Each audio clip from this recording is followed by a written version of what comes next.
Today, we are continuing with this committee's important work to make prescription drugs more affordable for consumers by stopping drug companies from ripping off Americans. First, we'll consider the Lower Drug Costs Now Act, which I introduced along with Chairman Neal and Scott.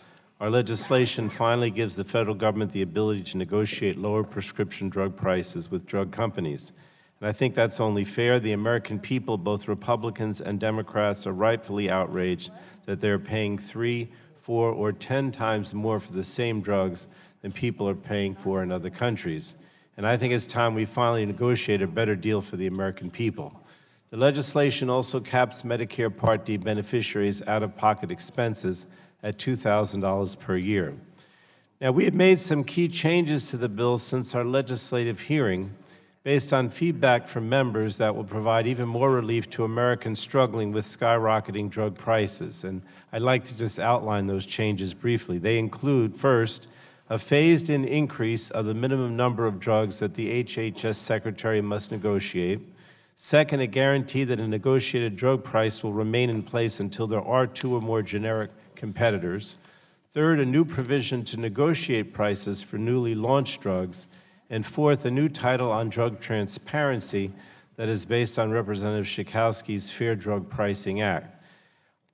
I have to stress that this transformative legislation will level the playing field for American patients and taxpayers while ensuring seniors never lose access to the prescriptions that they need.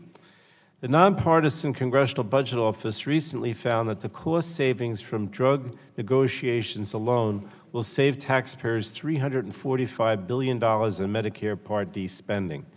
And the Office of the Actuary found that the bill will save American households $158 billion while saving private businesses $46 billion. These are tremendous savings that confirm that this bill fulfills our commitment to lowering prescription drug prices for all Americans. The committee is going to also mark up 4 bills to strengthen Medicare coverage for beneficiaries by reinvesting some of the savings.